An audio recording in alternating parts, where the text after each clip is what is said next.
Good afternoon. Good afternoon. Reverend David Chadwell posed a rather interesting question. Which would you prefer for a next-door neighbor?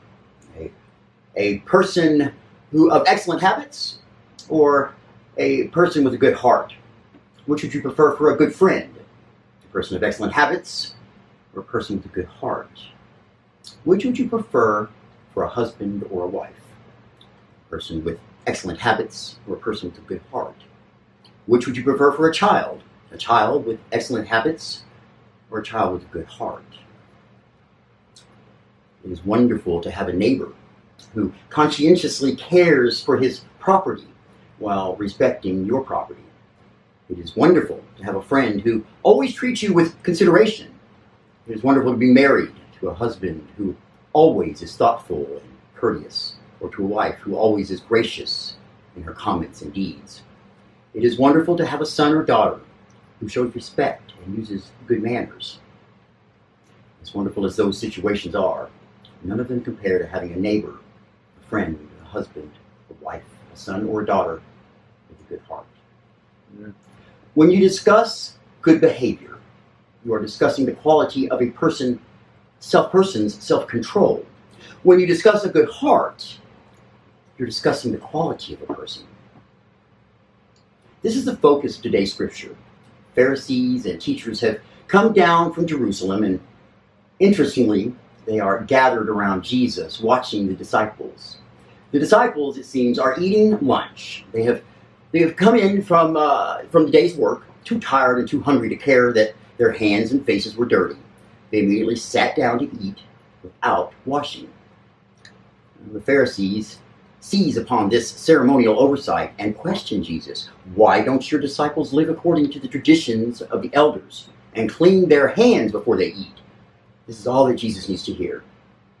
He sticks up for his disciples, turns on these teachers and says, in essence, why don't you live according to the traditions of God and clean your hearts?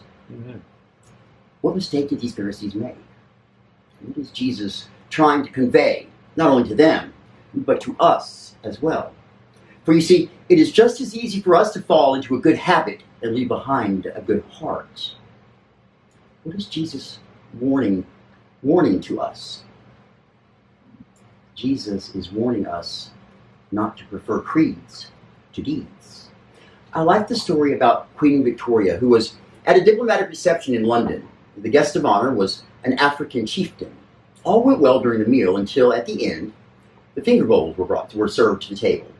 The guest of honor had never seen a British finger bowl, and no one had thought to brief him beforehand about its purpose. So he took the finger bowl in his two hands, lifted it to his mouth, and drank its contents down to the very last drop. Ugh. For an instant, there was breathless silence among the British upper crust, and then they began to whisper to one another. And all that stopped in the next instant as the Queen, Victoria, silently took her finger bowl in her two hands, lifted it, and drank its contents.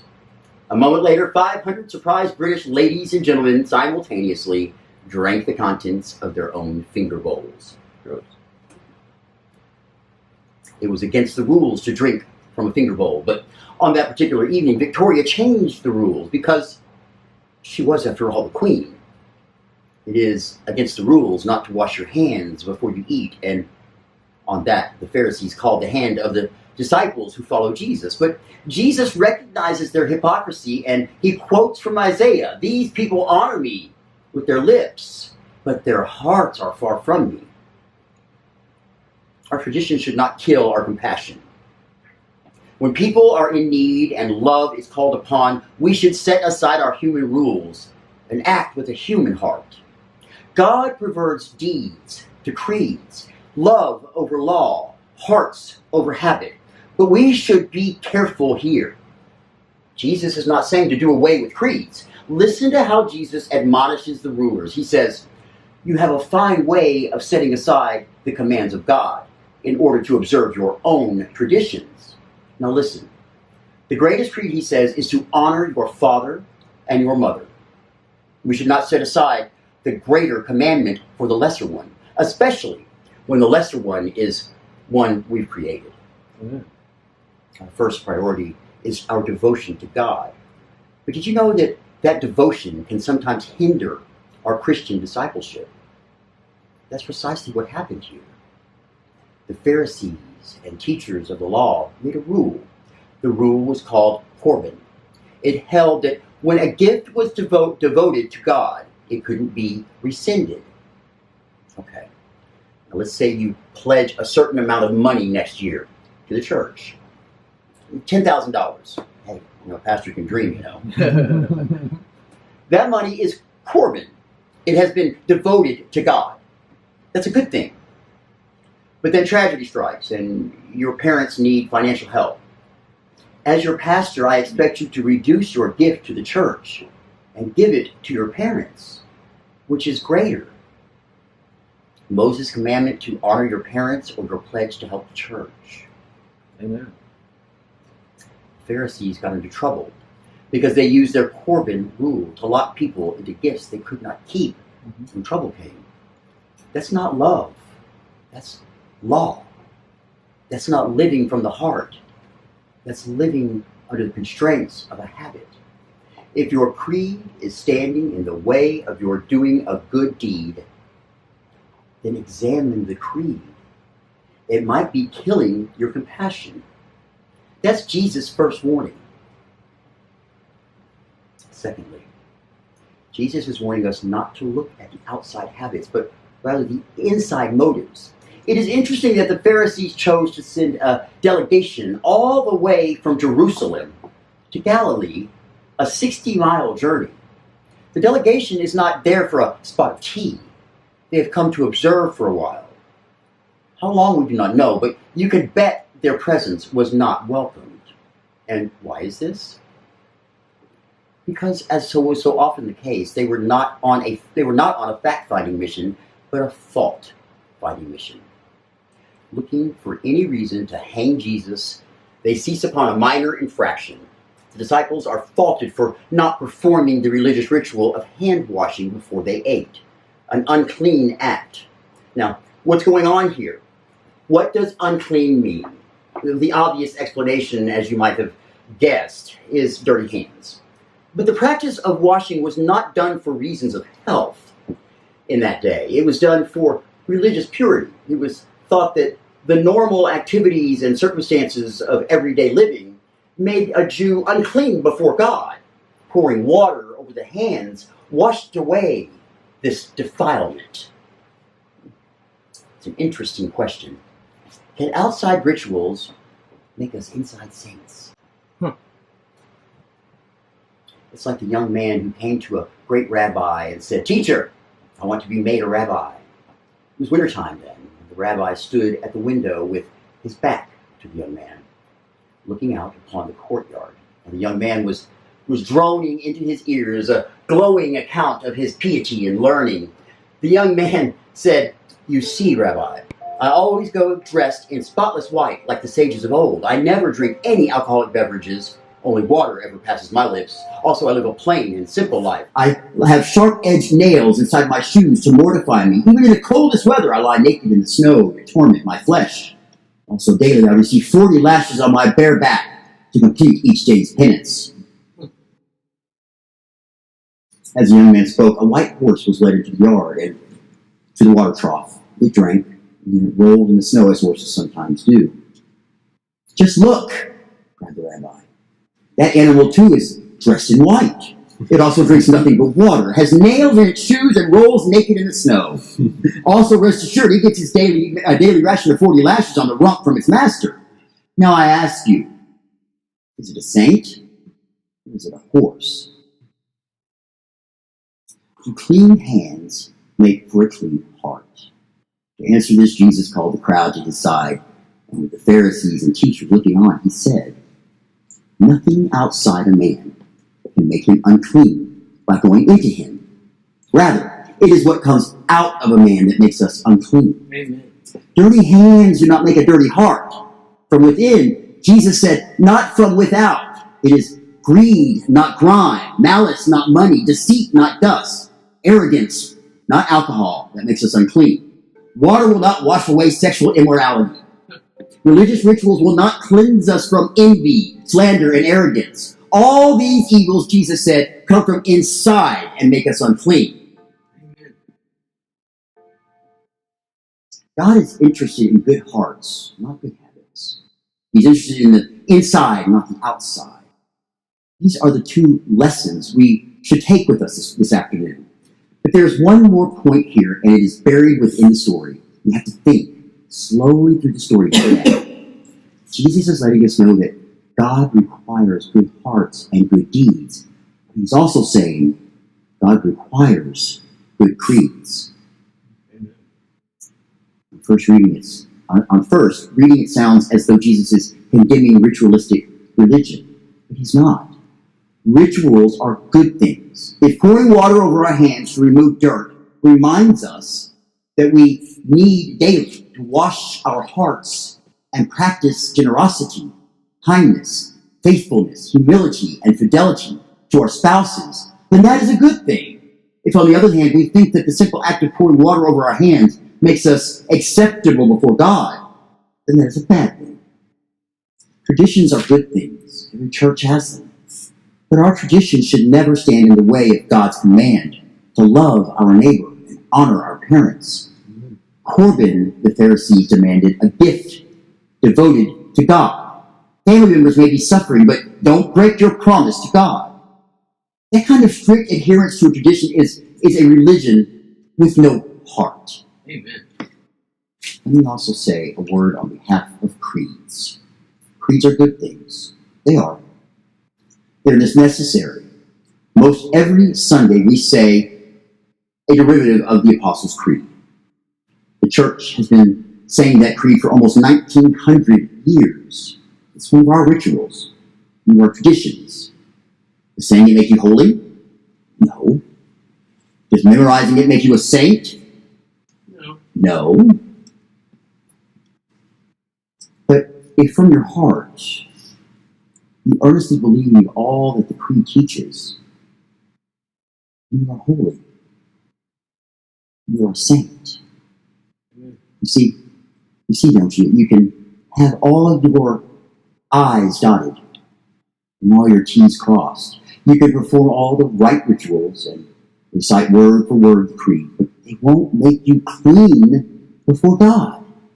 Religion, if it is good religion, is from the heart. Amen. Frederick Buechner imagined a youngster learning to play piano. The child holds her hand just as she's been told. She has memorized the piece perfectly. She has hit all the proper notes with deadly accuracy. But her heart's not in it, only her fingers. What she's playing is a sort of music, but nothing that will start voices singing or feet tapping. When it comes to faith and life, let me ask you a question. Are our hearts in it, or only your fingers? Are you allowing God's renewing grace to work in you from deep within? For God requires deeds, not creeds, love rather than law, and hearts over habits. Amen. Amen. You put that one card in just for me, didn't you? Say, Yeah, it looks good. It's very good. Very nice. Yeah. All right. Pray at DallasULC.com. Pray at DallasULC.com. That's an email address in case any of you didn't know. That's for prayer requests. You can remain anonymous. You can use your name. We pray every day here at Dallas Universal Life Church. Yes, we do. You can ask that we pray for you here during the week, or you can also request that we, as a congregation, pray for you on Sunday, and we'll be glad to do that for you. Pray at DallasULC.com. It's very simple. Just send us an email, give us your information, what are your prayer requests, and we'll be glad to pray for you.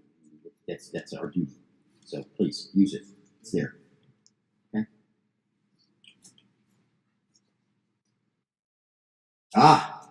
This is something new for us this year, guys, and this is very good. Last year they didn't allow churches in the North Texas Giving Day. This is a charity, a big event for us because there's a lot of prizes and things that we can win, and we can get some money match. We can actually win some money. If you know anybody that is thinking about donating to the church, if you're thinking about donating to church, this is the time to do it.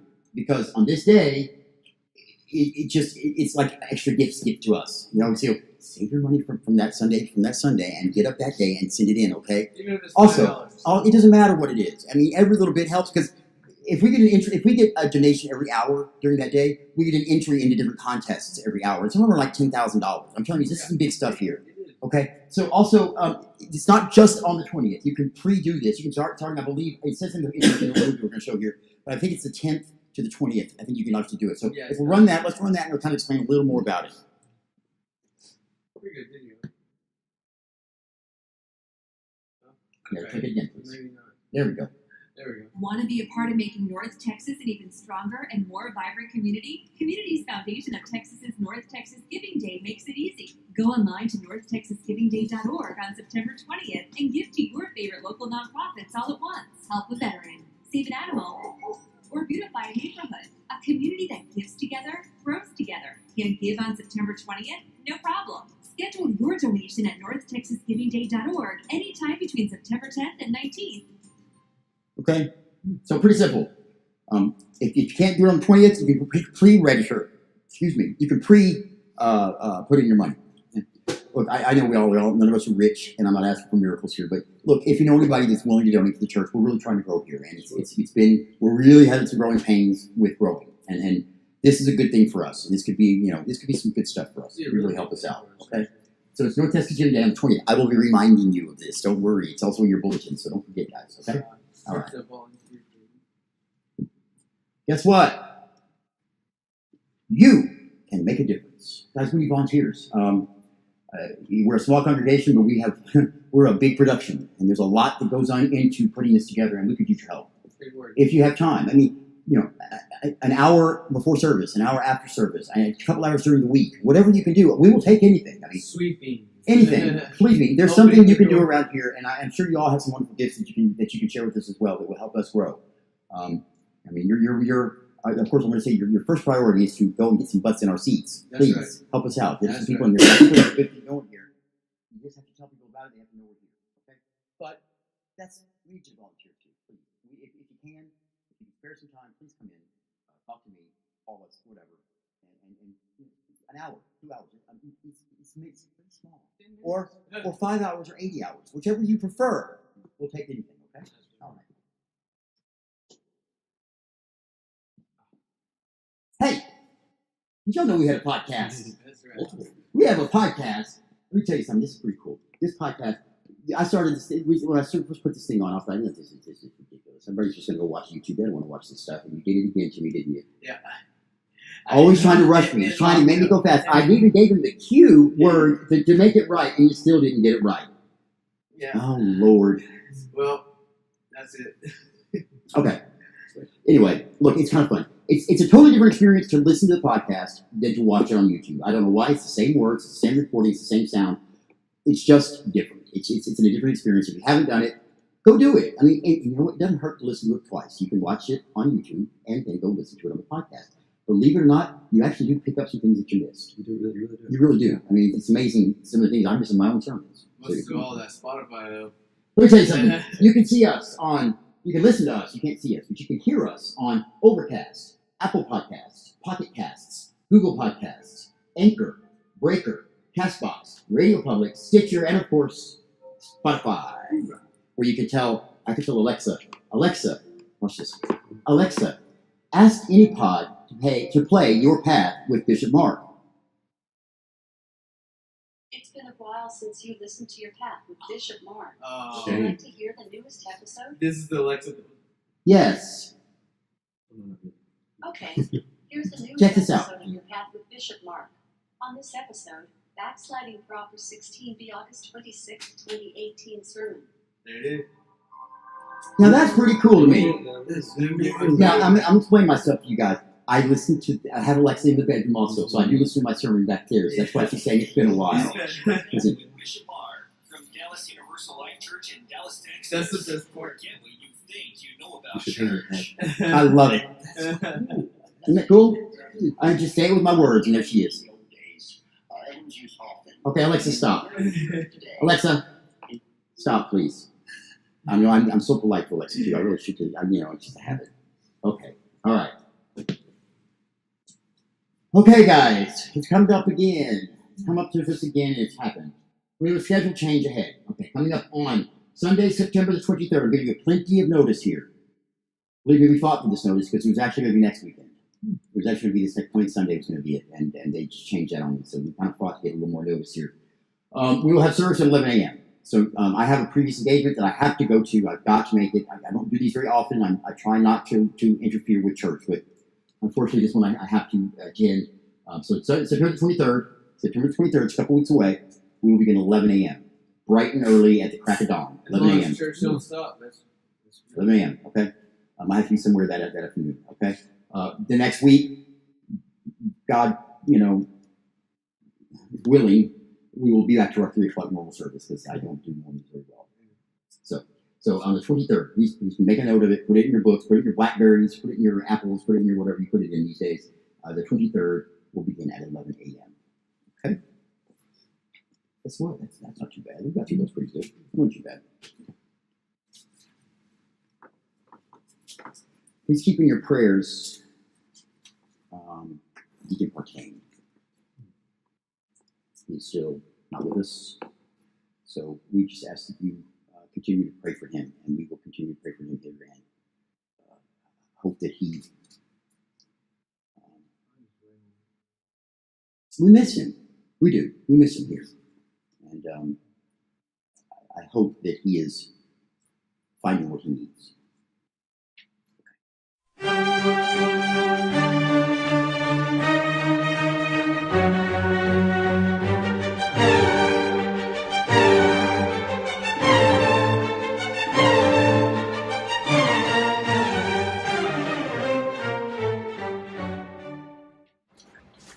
So, what did you like? What did you not like? What do you want to keep? What do you want to get rid of? I said every time we do the round table, and I mean what I say. I want your opinion on everything. I want to know what you like, what you didn't like. I want to know if you want to get rid of something in the service. I want to know if you want to keep something in the service. Or we can just talk about the sermon. I very much like the subject matter. You like the subject matter. Okay. Let's swallow your little snack and tell me what you liked about the subject matter. See, the problem is eating peanut butter now is you're going to need something to drink now too. Can I add something to that real quick? I want to keep this guy. Is that okay? Okay. I think that's kind of up to him. Now, if this is a marriage proposal, I'll be glad to. No. Oh, okay. No. I just think that manners get forgotten, or I mean, not enough people practice them, and not enough people are just kind to one another, and it's just kind of gotten the. What do manners have to do with it? Are we talking about manners? I thought. Are we? Yeah. What are we talking about? Creeds or deeds? Right. Well, you also emphasize manners, and they go a long way, and They do. Yeah, but deeds, practice what you preach and all like that, and not do rather than say, all the time, and follow what you say up with actions, to. What exactly? I'm missing the part where we talked about manners. You talked about manners. I did, but it wasn't emphasizing that. We were talking about our kids with good manners, but it's much better to have a kid with a good heart. So this is true, but I still think what I think. I agree with you. Manners are great, and I think we need a lot more of them in this world. I agree with you. But I was also going to say, I don't believe that, or I don't agree with that. Honor the father and mother should be like first and foremost, or whatnot. They don't always deserve it, honestly. And so I mean, you can have your parents are your parents, but if they don't deserve it, then they don't deserve it. And so, But you have something to say about that? Go ahead. First of all, what I got out of it the most was hearts over habits, and it's, Absolutely. And what makes it so profound in its nature is just like that was great. Like going back to what you just said, I don't believe you should honor your parents if they don't deserve it. Well, look, your parents are just like you. You're human, and so they might have. Going back to hearts over habits, it's like you might have the heart, but as long as your heart is there and your values, your morals, like what makes you you, then everything around it becomes auxiliary. You know what I'm saying? So even that includes your parents. So whether they deserve it or not, you still should honor them Well, because In a general. in general. Well, yeah, and I'm not saying that if you if you spit on them when they're drowning, I'm not saying that at all. But some people I have a friend that's a decade older than me, but he wants a tattoo, but he still will not get a tattoo because he's afraid of what his parents will Good. think. And that You is should cool. That is cool. And that's fantastic. I think that's I just fantastic. have a different perspective, I guess. What is your perspective on that? My perspective is that I love my parents, obviously, and I would never let any harm come to them if I could help it, and I would defend them and everything like that. But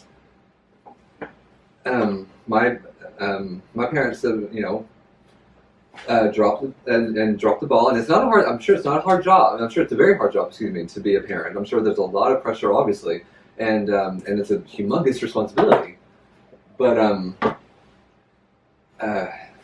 you're they don't always.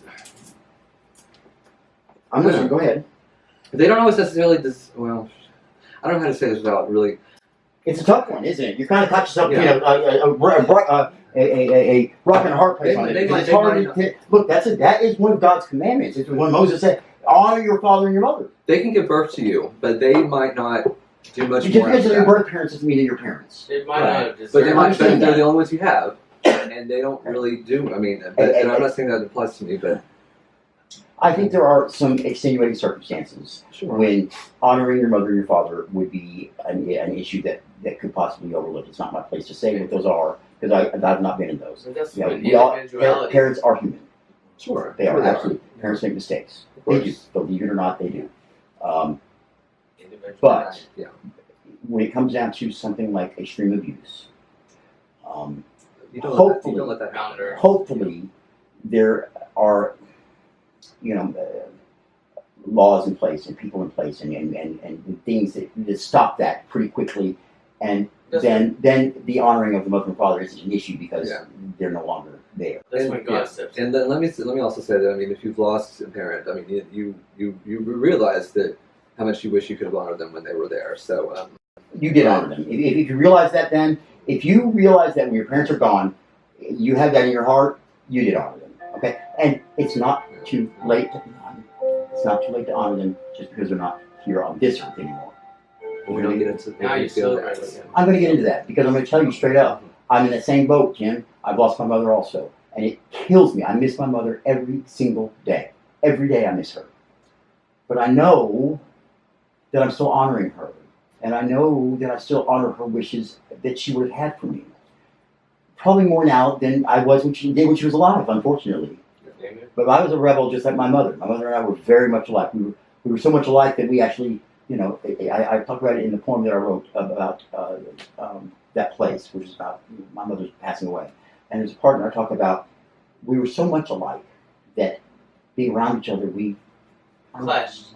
grated nerves a little bit. Yeah. It wasn't exactly, we just we were two opposites track, that yin and that yang. That's And what- mom and I were kind of the same yin, and kind of, Yeah. and that happens. But that's because I was so much like her, and I would never change that for the world. I love my mother, and I think she was a wonderful woman. Amen. Did she have mistakes? Did she have flaws? Oh, hell yeah. So do I. And mine, and mine was an R, and there were two, and I realized that they. But I you have to realized learn that- from those mistakes too, and kind of grow from them too, and not get stuck in that same rut of the mistake that they got into, right? Right. Yeah. You also can't dwell either. We can't.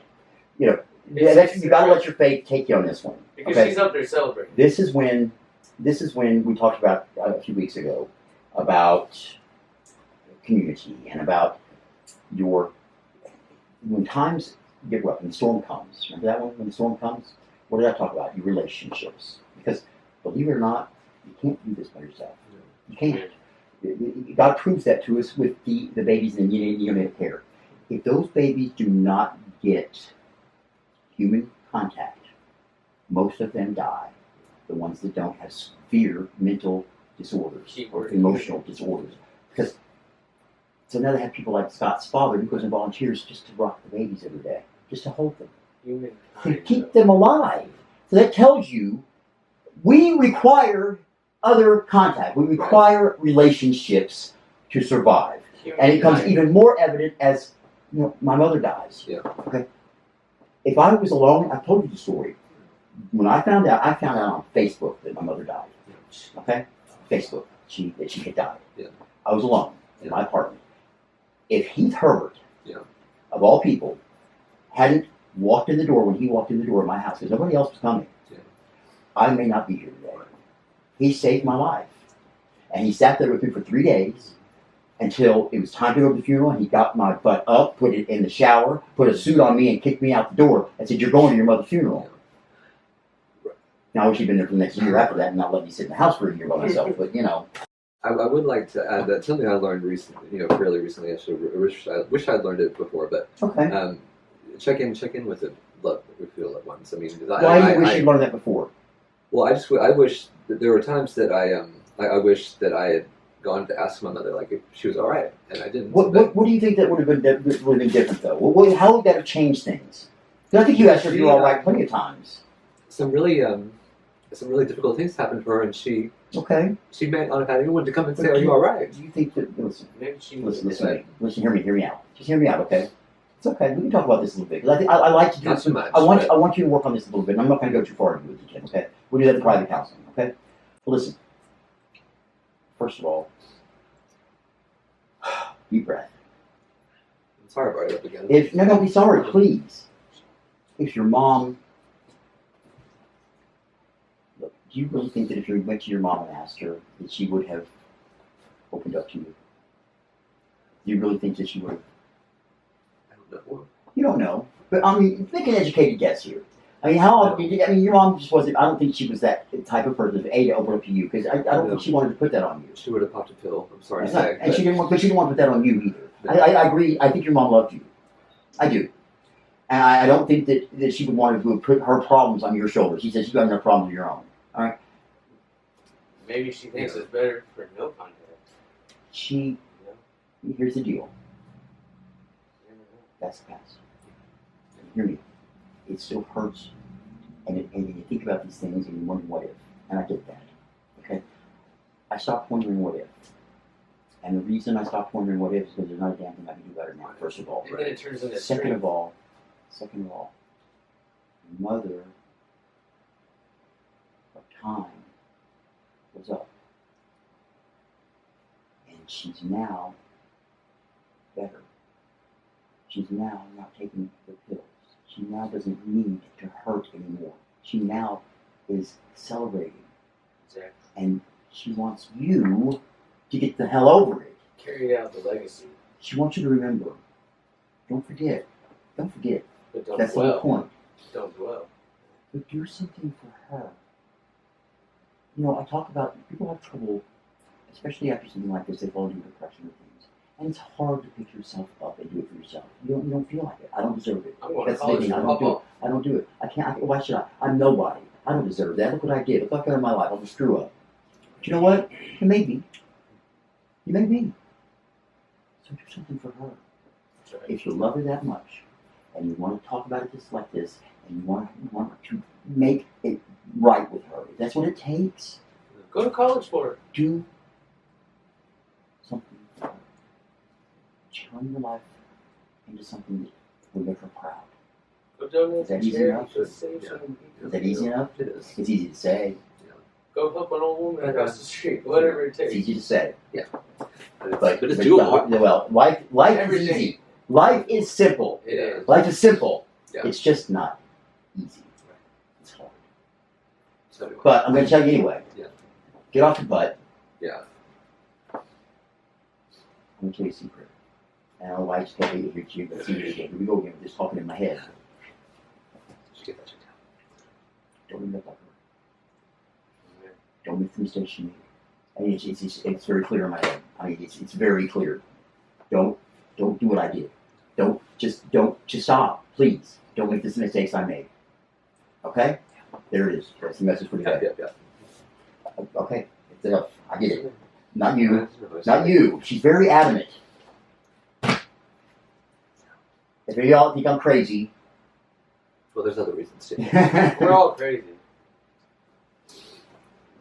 It's okay. It's a gift that is given to me, and it scares the hell out of me half the time when they do it. and I think it comes out of nowhere, and I wasn't expecting it, and then it gives me that funky feeling.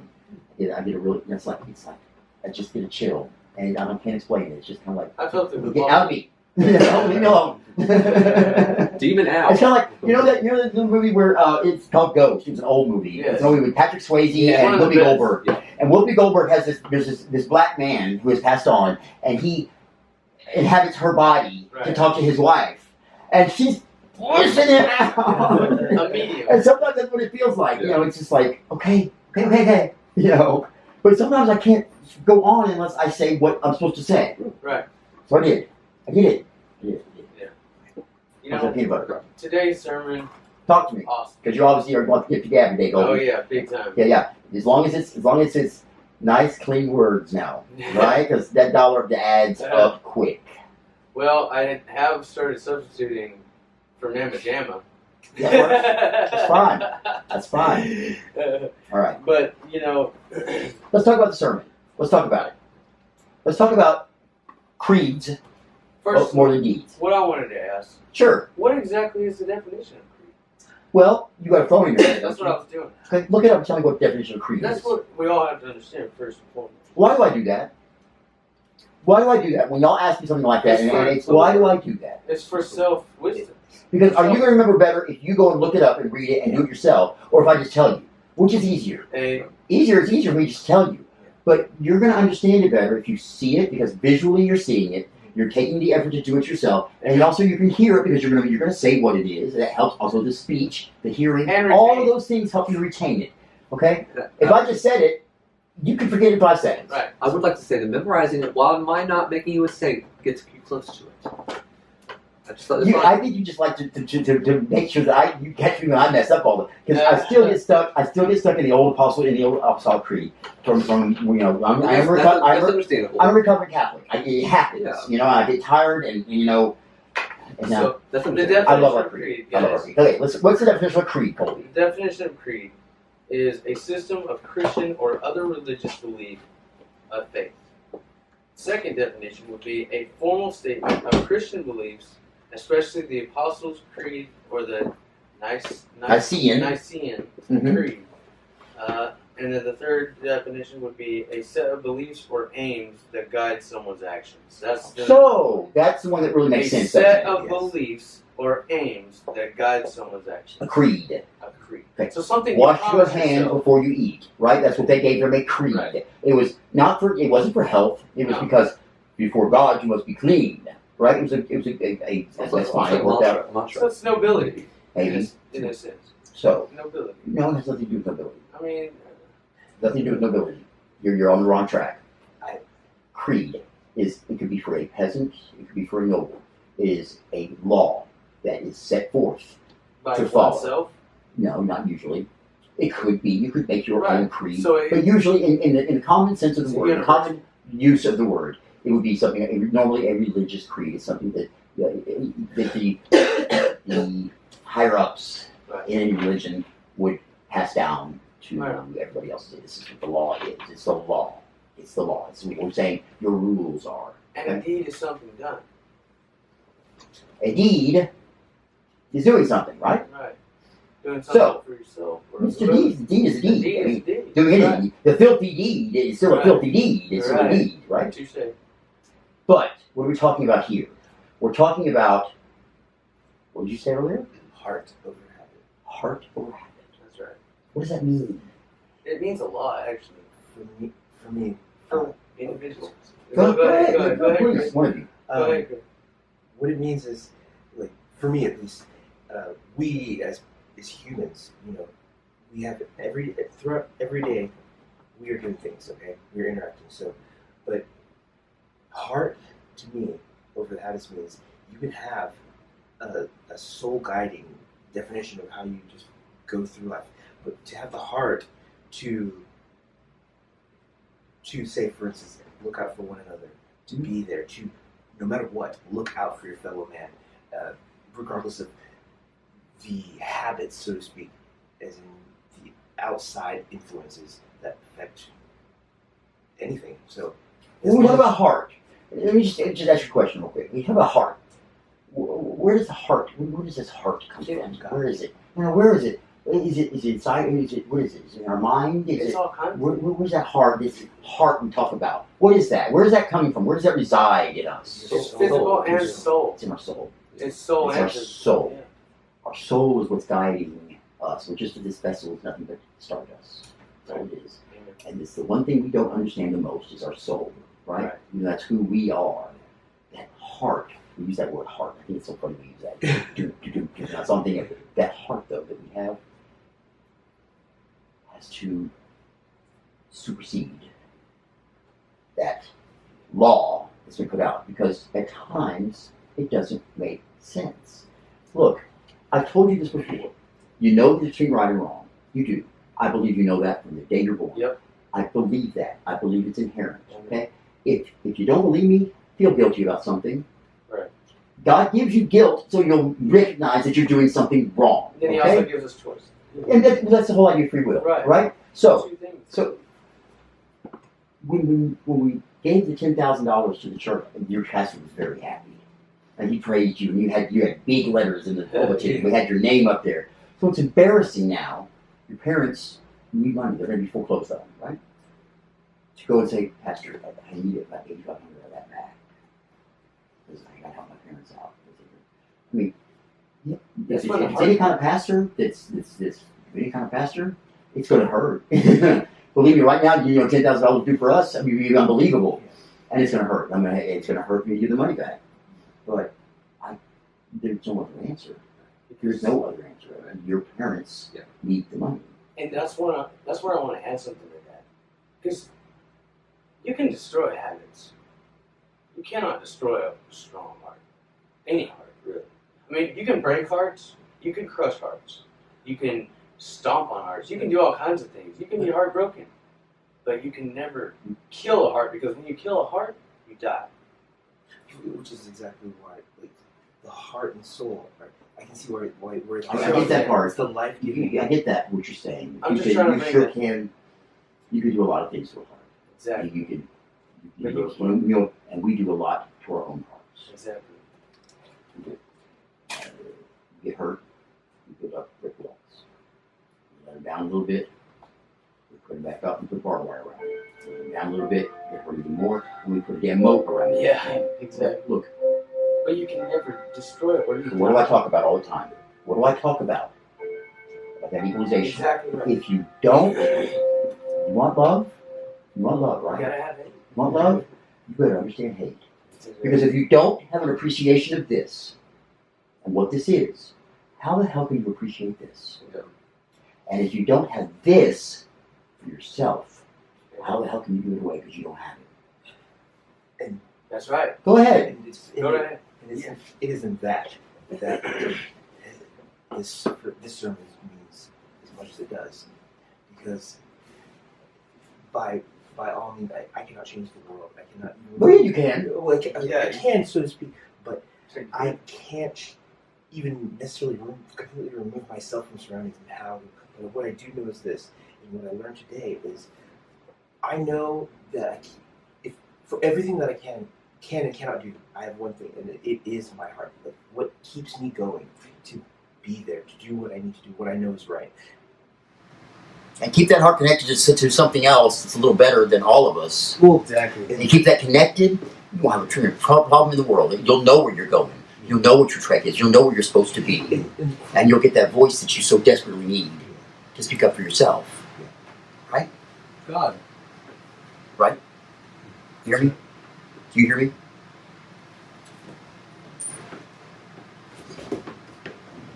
Yeah. That's good. I'm glad you do. That was a really good sermon. I really enjoyed it. There's a lot of emotion going through this room today. And I feel it. And I don't have anything to be really emotional about right now. But I feel you guys. And I love it. Because it means that what I said got through. It means you have a heart. What I said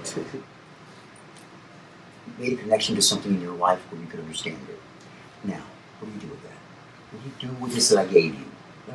How often would it come across where I just gave $10,000 to the church and I got to take $8,500 back from my parents? It's not going to happen very often. We got to use this in other ways. We got to Don't be so close-minded about it. Open your mind a little bit and think. You've got to start thinking about this in daily practices about using, when it comes down to it, you've got to be able to discern whether it's going to be the creed or the deed. Okay? And if you're connected to your higher power, you're connected to God, you're praying, you're listening, you're doing what you're supposed to be doing, you're staying on your path, then you're not going to have a problem discerning what you're supposed to be right at that point.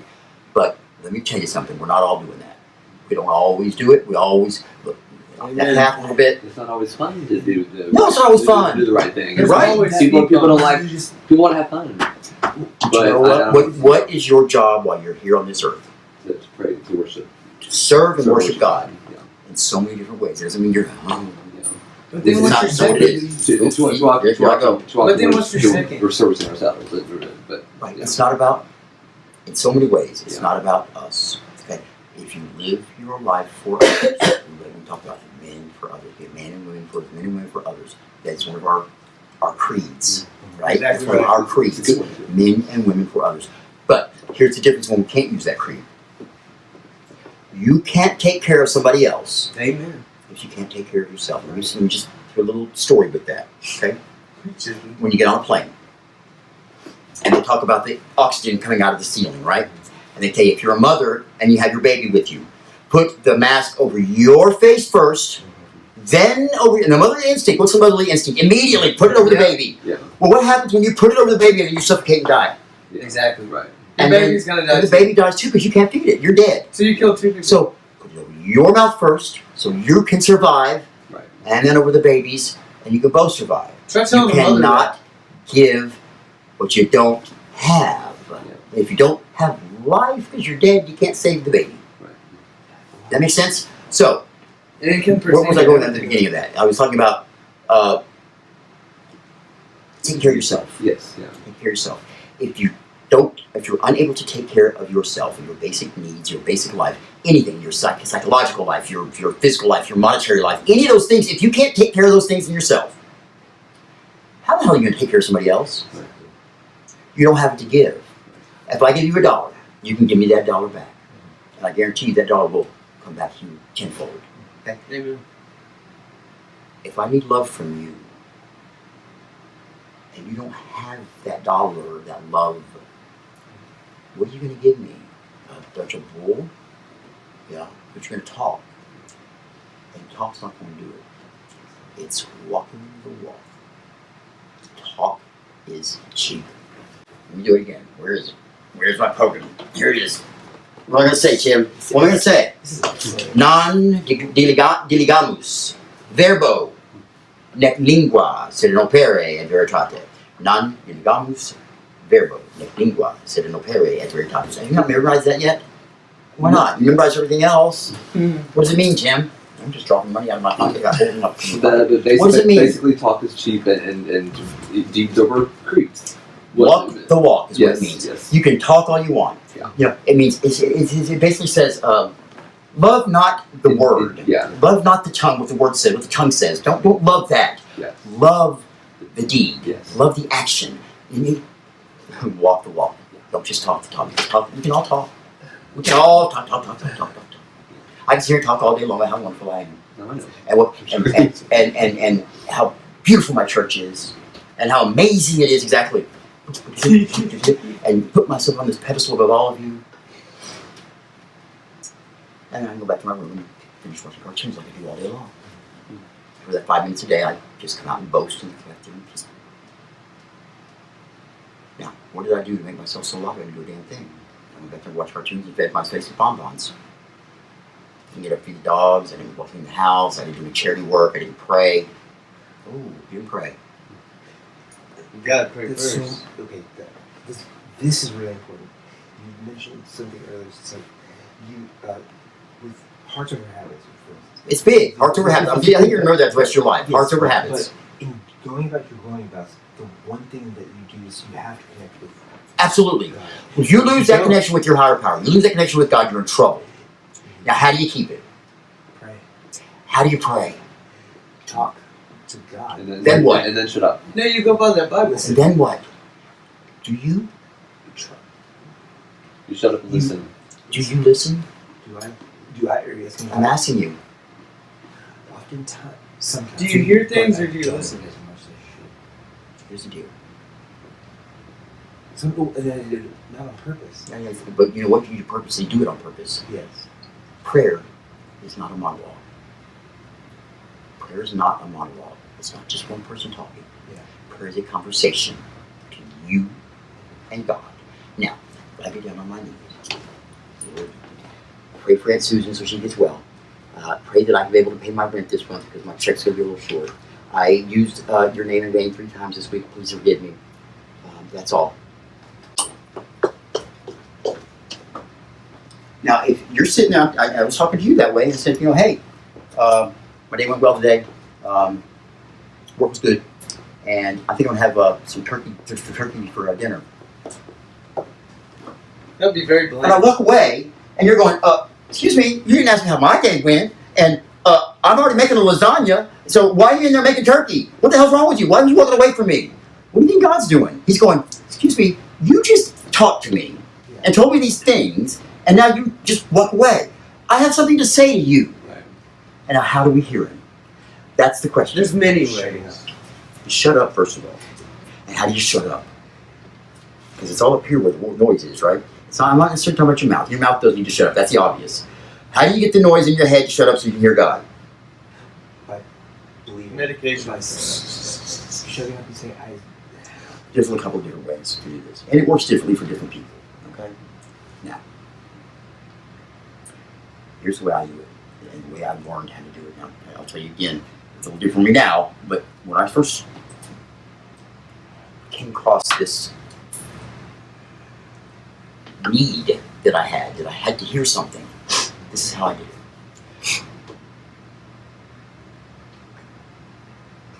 I cleared my mind as best I could under a quiet place. And it's a meditation type thing. It's almost like meditating, but you can call it whatever you want to call it. Okay? I just get someplace where nothing's going to bother me, where I'm not around anything, in a closet if I have to, in the bathroom with the lights off, whatever. Somewhere where I'm not going to be bothered. Put my phone someplace else, the dog someplace else, whatever. I need 10 minutes. Clear my mind. I'll close my mouth. Okay. Just let all of the day go away. Just let everything that's happened, it doesn't matter right now. Just let it all, I can visualize it just falling away from me. And then I'm open at that point. And it's not my ears that I'm working on here. It's every part of my body now is open to receive whatever it's going to receive at that point. Now, can I ask something at that point? Please? Sure. It's not very long. Go ahead.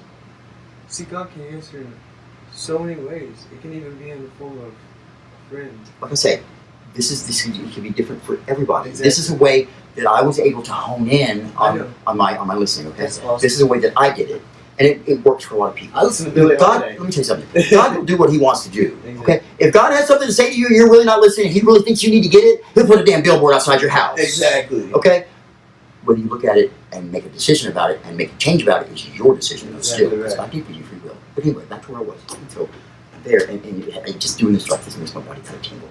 It's so it's just I'm there, and it's not here. It's inside me. It's an urge. It's a knowledge. It's a feeling that I can't describe it another way than that because there aren't words to describe it. Mind, body, and soul. What's funny now, see, God's got me now, right? Because I've been doing this for a little while. So I'm always, I feel like I'm always more open now to God's word, to hearing Him than I ever was before. So I don't really necessarily have to block everything out to stay receptive, okay? Right. This is So where I can be else walking down the street and it's like, hey, why don't you go tell him this and that and the other and do this and that, and I see my hands, and I'm like, it's just got this urge to go and like have, I gotta tell everybody right now about this, and people think I'm crazy, but it's when I think about it, and so for a while I thought I was crazy. I mean, Jesus, this urge all of a sudden to go and do this. Yeah. It's not though, because I sat and thought about it. I thought, what? It's empowering. That was just God saying, go and this is what needs to be done. And He decided that he didn't want to wait for me anymore to ask him to talk to him. So He just said, I'm going to talk to you now. So here we go. So it's kind of nice having it now where He can. It's nice, but it's kind of startling at times. where he can push the button on the conference call, and I don't have to do it for him because I'm open and more receptive. And I think that's a beautiful thing, but it's also it's a beautiful thing. It's just like the but it's also mountain. it is startling at times to feel the presence of God around you when you didn't get on your knees and prepare yourself for that. You know, you could be anywhere, like showering or Jail. any jail or doing something you shouldn't be doing. Anything. And believe me, he's done that to He me. comes in physical form too. Tap me on the shoulder. Physical form too. Did he tap you on the shoulder? You ever felt that? Have you ever felt somebody tap you on the shoulder when you're doing something you're not supposed to be doing, and you turn around and there's nobody there? Or grab by the Something shirt. to that effect. And you know what I mean? Yeah, It's yeah, something yeah. that just hey, hello, somebody's here. You go, Yeah. By the shirt. Actually, yeah. you see that? What was that? Yeah. Everyone's looking at you. What the hell's wrong with you?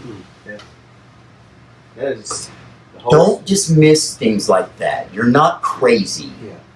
Okay, don't dismiss it. Now, if you're having a paranoid attack, whatever, yeah, okay. But look, I'm talking about everyday life here. When you're normal in the head, Yeah. okay? When you're, not lots. Think about it. It's happened to you. Sure. I know it has. Sure. So that power of prayer. The prayer is not what everybody thinks it is it? It's because nobody knows. Nobody does it. Nobody listens. Yeah. I mean, I'm so glad I'm a recovering Catholic. And any of you Catholics need help, call me. I swear I will get you out of there. Church Look. Christ, they never mention that either. They shove these prayers down your throat from the time you can talk. Yeah. Okay? So you go to church every Sunday and you regurgitate this crap. It's not crap, they're beautiful prayers. But you regurgitate what they've shoved down your throat all your life. You have no idea what you're saying. You become a robot. You're a robot. You're not. Get up, kneel. Get up. Say this. And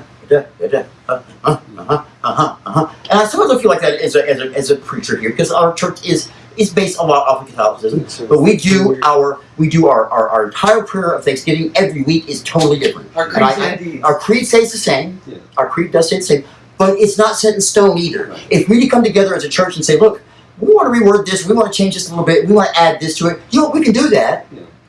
We can do that Because we're a universal church. because God gave us the ability to do that. To That's do anything. man-made creed, okay? Yeah, it might be divinely inspired, but God knows that we change. He made us. We're not Cro-Magnon anymore, okay? We're not stuck. We're not even the Jews of Jesus' age anymore. We are different people. Yeah. The Bible does not fit with what we live today. Amen. But you have to use your mind and go into it and say, look, okay, yeah, human hands touch this Bible, so I know there's going to be problems with it. I know there are, but I have a brain and I can usually pretty much tell what's right and wrong here, right? Also, I can look at the Bible and go, okay, this is what it worked for then. It doesn't really make a lot of sense now because then it doesn't apply. But I can take that lesson that you learned from this story and apply it to my life. Oh, that's great. It's all relative. It's about the lessons. It's about what they're trying to teach you. The stories are really irrelevant. They really are, except for one. Except for one. And that's the story of Jesus Christ. Everything else is, honestly, people get on me for saying this. Everything else, I don't really care if it happened or not.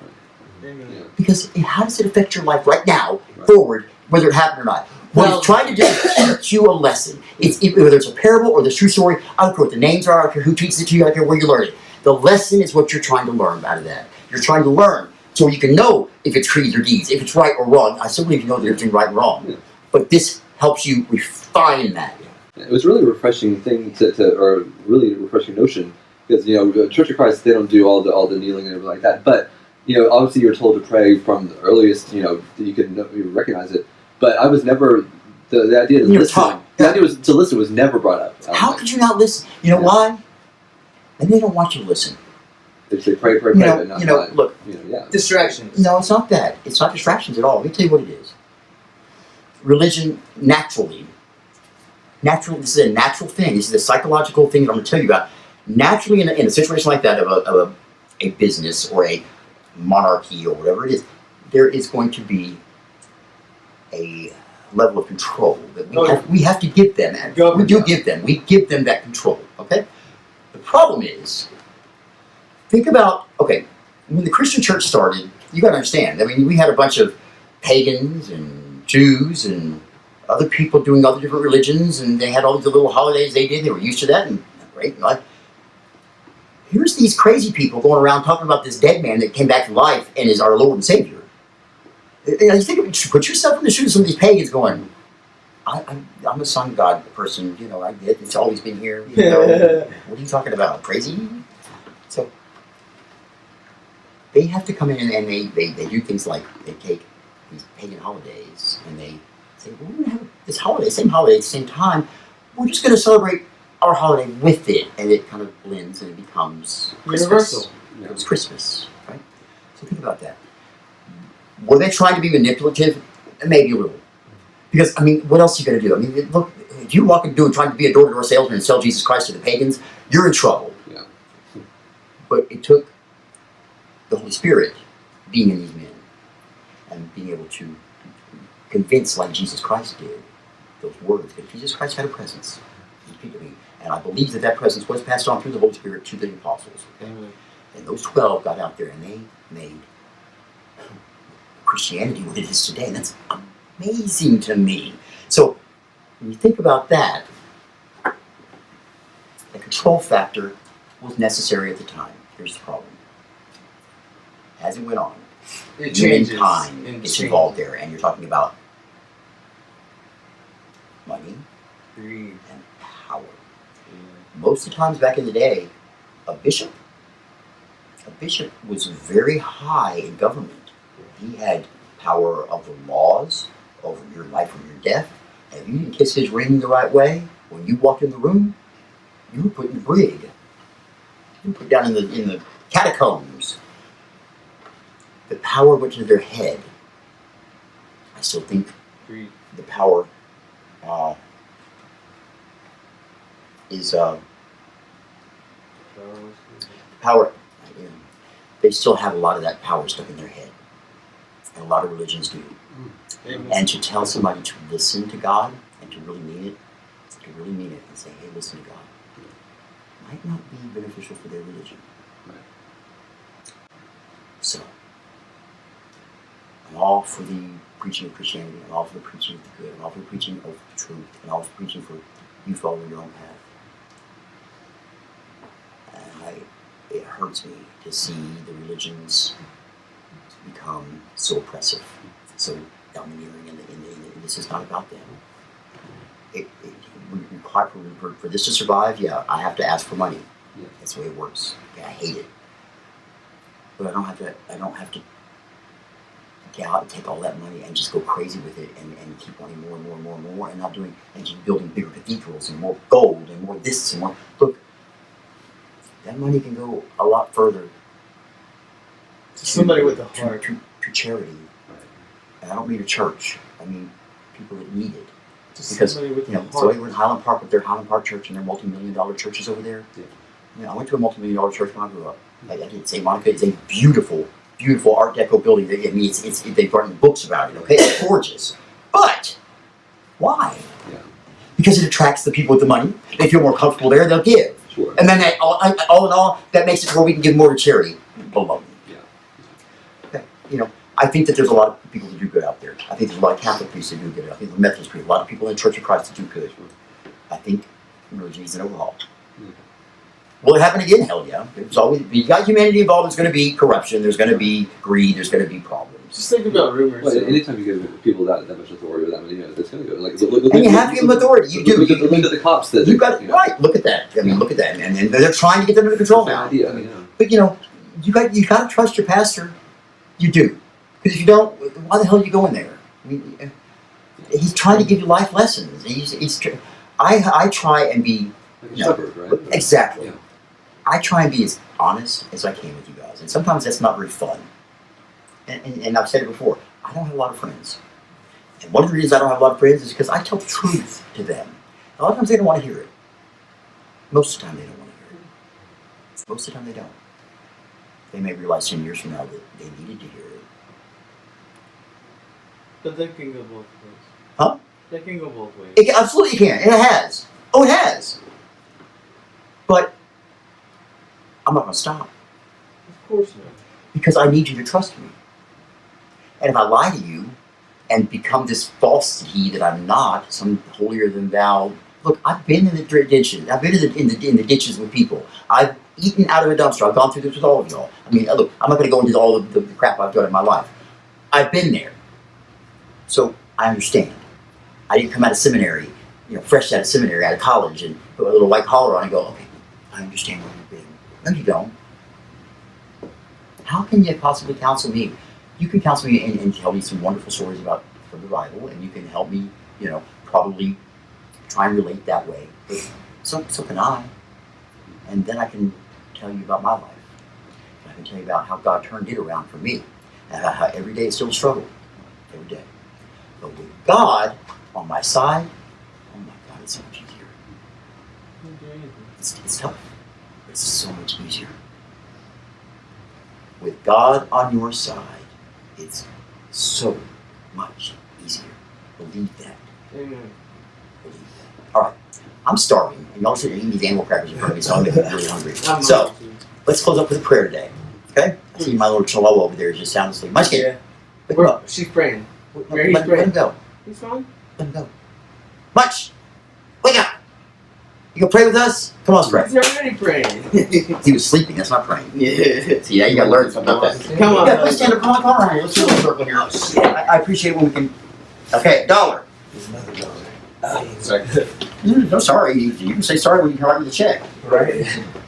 Here's a shot sale. All right, come on, Hyde.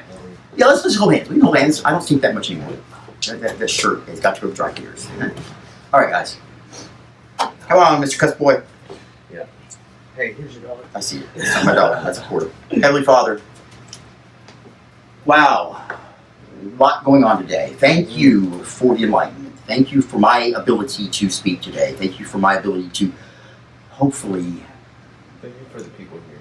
pass on some information that helps these people. I ask that you watch over us this week and that you help us to make better ourselves, no matter what it is, what path we're on. Illuminate it a little bit for us. Turn the brights on for us. Let us see where we're supposed to be going. Remind us where that path is so that we can at least try to get back to where we're supposed to be going and be with you always, because like I said, it's always easier with God. Y'all have a great week. Through Christ our Lord. Amen. Amen. Thank you, Father.